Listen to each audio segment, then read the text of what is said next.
യജമാനെ ദർഭയും ചമതയും കൊണ്ടുവരാൻ മകൻ പോയിട്ട് ഏറെ നേരമായി. കാണുന്നില്ല. ഞാനൊന്നു പോയി നോക്കട്ടെ. നീ പോയി നിന്റെ ജോലി നോക്കുവണ്ണേ. അവനൊരു ആൺകുട്ടിയല്ലേ, വരുമ്പോ കണ്ടാ മതി. എങ്കിലും രാവിലെ പോയതല്ലേ യജമാനെ, ഇപ്പൊ ഇതാ വൈകുന്നേരമായി. എന്തെങ്കിലും അപകടം പിടിഞ്ഞിട്ടുണ്ടാവൂന്ന് എനിക്കൊരു ഭയം.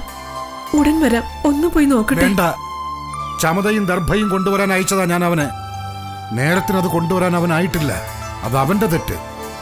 അതിനുള്ള ശിക്ഷ അവൻ മടങ്ങി വരുമ്പോ ഞാൻ കൊടുത്തുകൊള്ളാം. ഇനി അതും പറഞ്ഞ് നീ കൂടി പോയാൽ നിന്റെ ജോലി ആര് ചെയ്യും? ധാന്യം പൊടിക്കാനില്ലേ?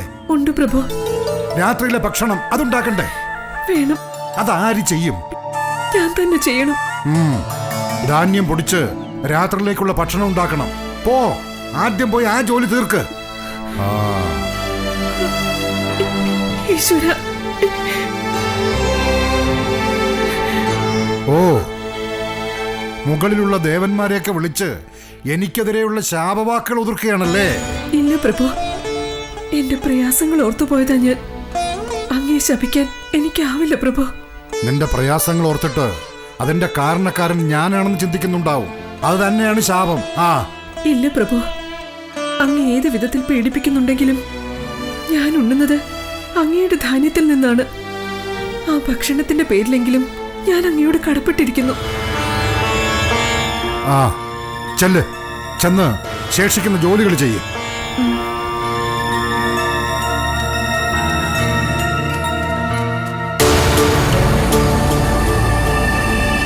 അതെ, ഈ രോഹിതൻ എന്ന കുട്ടി ഇവിടത്തേതല്ലേ? അതെ ഉണ്ണി, രോഹിതൻ ഇവിടുത്തെയാ. നിങ്ങൾ അവനെ കണ്ടോ? കണ്ടു. അവനാ കുറ്റിക്കാട്ടിൽ മരിച്ചു കിടക്കുന്നു. മരിച്ചു കിടക്കുന്നു? കള്ളം. കുട്ടികൾ ഇങ്ങനെ കള്ളം പറയരുത്. കള്ളമല്ല, സത്യമാണ്. അവൻ ഞങ്ങളുടെ കൂടെ കളിക്കാനുണ്ടായിരുന്നു. അവിടെ നിന്ന് ചമത മുറിക്കാനുണ്ടെന്ന് പറഞ്ഞു പോയതാ. നിലവിളി കേട്ട് ഞങ്ങൾ ഓടിച്ചെന്ന് നോക്കുമ്പോ അവിടെ പാമ്പ് കടിച്ചു കിടക്കുന്നു.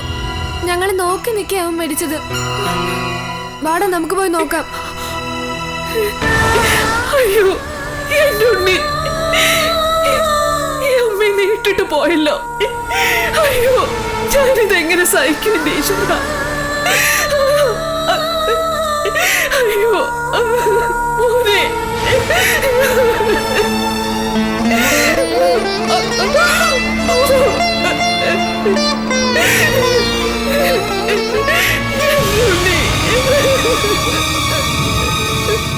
എന്റെ മകനെ അമ്മയെ നീട്ടിട്ട് പോയല്ലോ.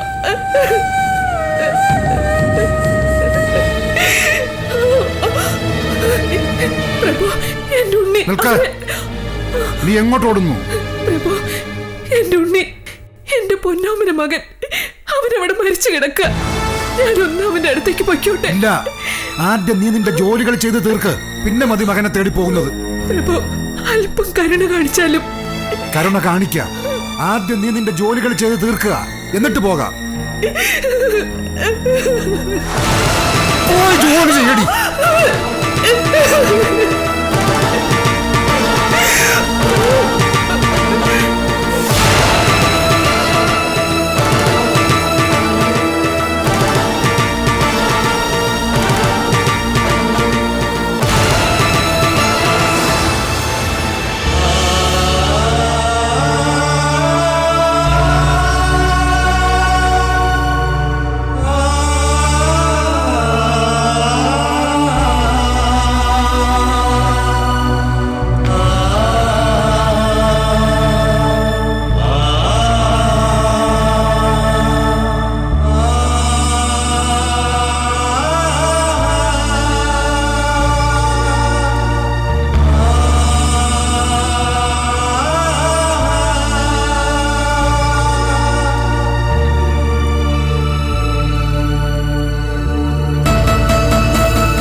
പ്രഭു, എല്ലാ ജോലികളും അവസാനിച്ചു. ഇനി ഞാൻ പോയി എന്റെ മകന്റെ ശരീരമെടുത്ത് ഉദകക്രിയകൾ ചെയ്തോട്ടെ. പോകുന്നതൊക്കെ കൊള്ളാം. നേരം പുലരാൻ ഇനി 8-10 നാഴികയേ ഉള്ളൂ.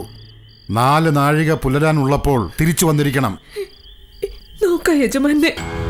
നോക്കാമെന്നും കാണാമെന്നും ഒക്കെ പറഞ്ഞാ പോരാ, വരണം, വന്നിരിക്കണം.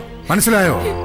വരാ യജമാനെ. ആ, കുഞ്ഞിന്റെ ശവമെടുത്ത് ശ്മശാനത്തിൽ കൊണ്ടുപോയി ദഹിപ്പിക്കാൻ ഏൽപ്പിച്ചിട്ട് ഉടൻ തന്നെ ഞാൻ വന്നുകൊള്ളാം. വന്നാ നിനക്ക് നല്ലത്. വന്നില്ലെങ്കിൽ ഞാനങ്ങ് വരും. നിന്റെ മുടിക്കുത്തിന് പിടിച്ച് വലിച്ചിഴയ്ക്കും. ഇതുവരെ ഇല്ല പ്രഭു, ഞാൻ വരും, വന്നിരിക്കും. വെക്കോ.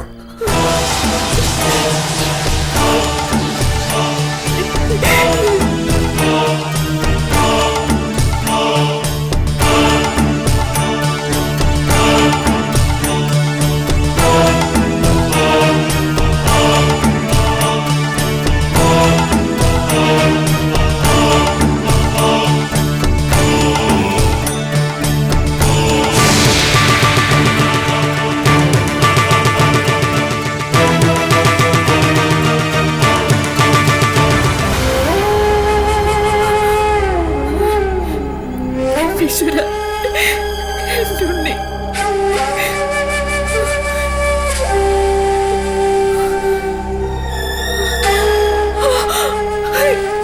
ഉണ്ണി, കുമാര, എൻ്റെ മോനെ.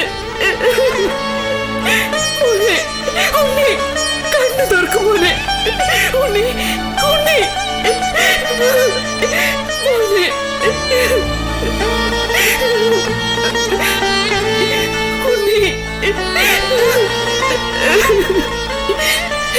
അയോധ്യയുടെ കിരീടം ചൂടേണ്ട ഈ ശിരസ് ഇങ്ങനെ വെറും നിലത്ത് കിടക്കേണ്ടി വന്നല്ലോ. ഈ ദുരിതങ്ങളിൽ നിന്ന് രക്ഷിച്ചുകൊണ്ട് പോവാൻ നിന്റെ അച്ഛൻ വരുമ്പോ അദ്ദേഹത്തോട് ഞാൻ എന്ത് മറുപടി പറയും? ദൈവമേ,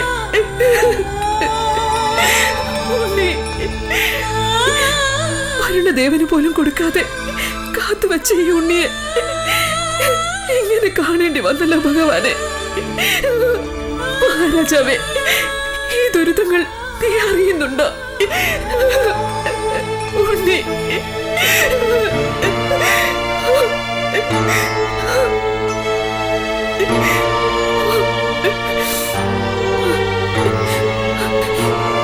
ഉണ്ണി, നിനക്ക് ഉദകക്രിയ ചെയ്യാന് എന്റെ വിധിയെ നിഷേധിക്കാൻ ഞാൻ ആളല്ല. വാ.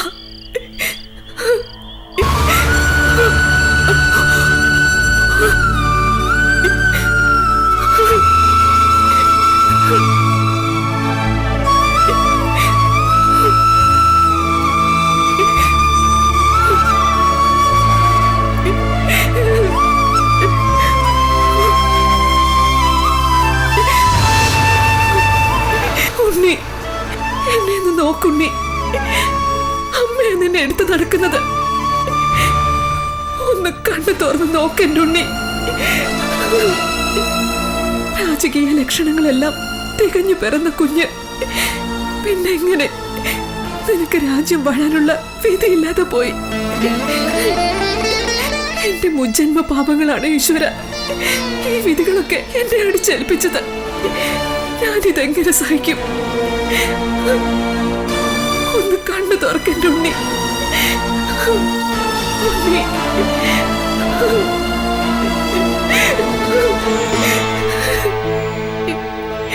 കുമാര,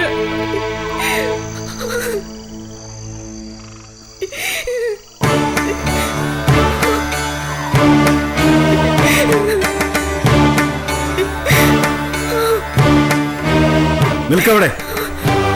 നീ ആരാ? ഈ ബാലൻ ഏതാണ്? നിന്റെ ഭർത്താവ് എവിടെ? എന്താ നിനക്ക് നാവില്ലേ? രാത്രിയിൽ ഭയമേതുമില്ലാതെ ഇറങ്ങിപ്പുറപ്പെട്ട നീ ആരാണ്? പറ, നീ ആരാണ്?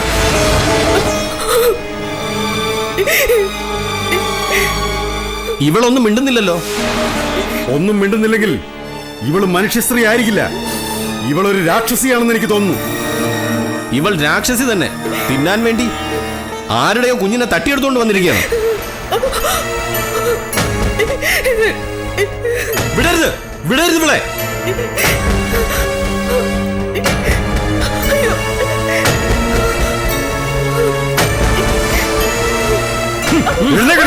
വാ.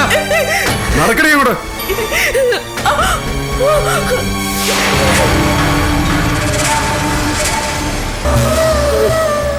നിന്നേക്കടി. വാ. നടക്കണേ അങ്ങോട്ട്.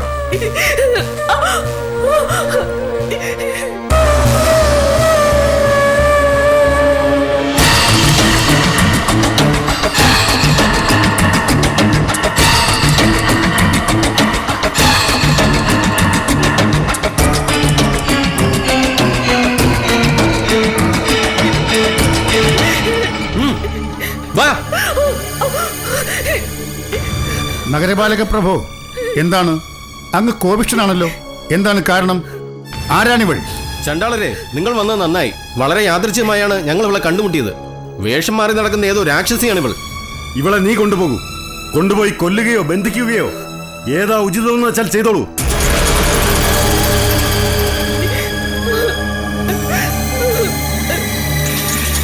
ഇതവൾ തന്നെ, കുപ്രസിദ്ധയായ ശിശുഘാതകി. ഒരുപാട് കുഞ്ഞുങ്ങളെ കൊന്നു നിന്ന ഇവൾ ഇതുവരെ ആർക്കും പിടികൊടുക്കാതെ നടക്കുകയായിരുന്നു. ഇവളെ പിടിച്ചത് ഏതായാലും നിങ്ങൾക്ക് അഭിമാനിക്കാൻ വക നൽകുന്നു. ശിശുക്കളെ കൊല്ലുന്നവർ, സ്വർണം മോഷ്ടിക്കുന്നവർ, സ്ത്രീഹത്യ നടത്തുന്നവർ, മദ്യപിക്കുന്നവർ, ഇവരെയൊക്കെ വധിക്കുന്നത് പുണ്യം കിട്ടുന്ന കർമ്മമാണ്.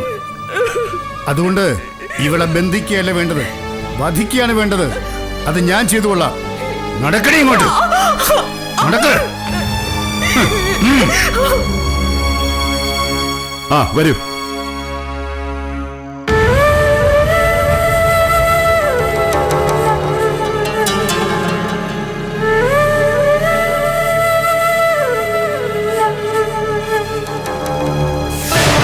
നടക്കണേ.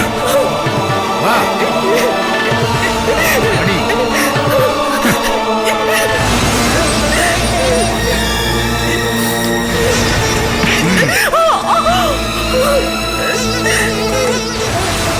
മിണ്ടരുത്.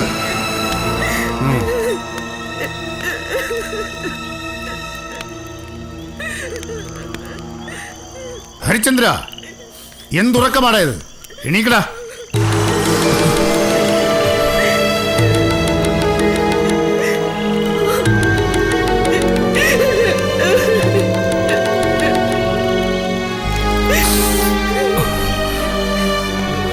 പ്രവീരരെ, എന്താണ് ഈ അർദ്ധരാത്രിയിൽ? ശവങ്ങളുമായാണല്ലോ സാധാരണ ആൾക്കാർ ഇവിടെ വരാറ്. അങ്ങ് എന്തിനാണ് ജീവനുള്ളൊരു സ്ത്രീയുമായിട്ട് ഇങ്ങോട്ട് വന്നിരിക്കുന്നത്?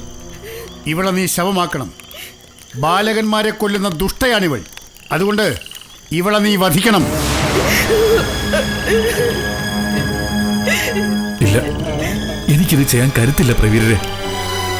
ഈ കർമ്മം ചെയ്യാൻ അങ്ങ് മറ്റാരെങ്കിലും ചുമതലപ്പെടുത്തുക. എനിക്കിത് ചെയ്യാൻ കരുത്തില്ല. ഇതിൽ ഭയപ്പെടാനൊന്നുമില്ല. ഇവളെ നീ കൊന്നാൽ നിനക്ക് പുണ്യമേ വരൂ. ഇല്ല പ്രവീരരെ, അറിഞ്ഞോ അറിയാതെയോ സ്ത്രീയെ കൊല്ലുന്നവൻ രൗരവം എന്ന നരകത്തിൽ പതിക്കുമെന്നാണ് ധർമ്മശാസ്ത്രം പറയുന്നത്. ഇല്ല, എനിക്കിവളെ കൊല്ലാനാവില്ല. അത് സുചരിതകളായ സ്ത്രീകളെ കൊല്ലുന്നതിനെ കുറിച്ച്. ആ ധർമ്മശാസ്ത്രം ഇവൾക്ക് ചേരില്ല. ഇവൾ ദുഷ്ടയാണ്, ഘാതകിയാണ്. എത്രയോ ശിശുക്കളെ കൊന്നു തിന്നവളാണിവൾ. അതുകൊണ്ട് ഇവളെ കൊന്നാൽ നിനക്ക് പുണ്യമേ വരൂ. ഇല്ല യജമാനെ, ജന്മം തൊട്ടേ എനിക്കിതൊരു വ്രതമാണ്. അങ്ങ് എന്ത് പറഞ്ഞാലും ആ വ്രതം ലംഘിച്ച് ഇവളെ ഞാൻ വധിക്കില്ല. നിൽക്ക്. ഇത് നിന്റെ യജമാനന്റെ കൽപ്പനയാണ്. എന്റെ ശമ്പളം വാങ്ങിയിട്ട് ജോലിക്ക് വീഴ്ച വരുത്തുന്നു. പ്രതിഫലം പറ്റിയിട്ട് ഏൽപ്പിച്ച ജോലി ചെയ്യാതിരിക്കുന്നവൻ അനേകകാലം നരകത്തിൽ കിടക്കേണ്ടി വരും. അറിയാമോ നിനക്ക്?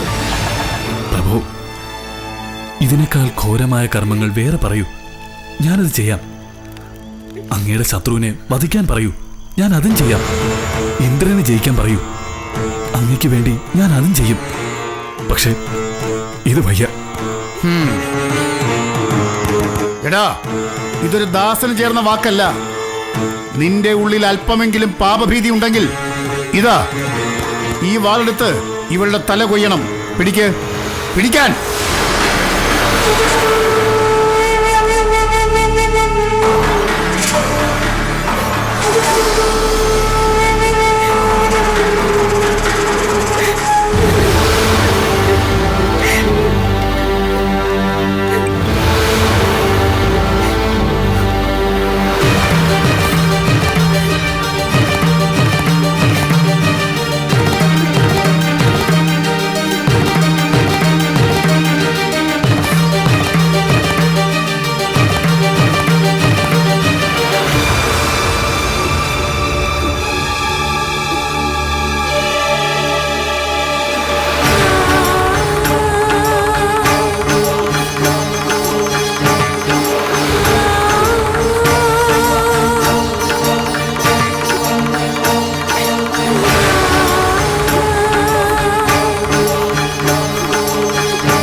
സ്ത്രീയെ, ഞാനൊരു പാപിയാണ്.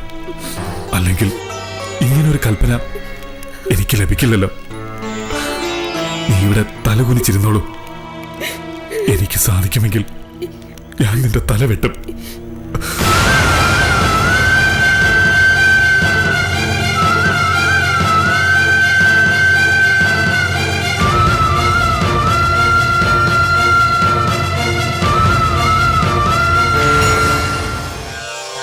വിധിക്ക് വിധാതാവിനേക്കാൾ കരുത്തുണ്ട്. അത് രേഖപ്പെടുത്തുന്നതെല്ലാം അനുഭവിക്കാൻ മനുഷ്യൻ ബാധ്യസ്ഥനാകുന്നു. അപ്പോഴും ഒരു പ്രതീക്ഷ സൂക്ഷിക്കുക, നല്ല നാളെയെക്കുറിച്ചുള്ള പ്രതീക്ഷ.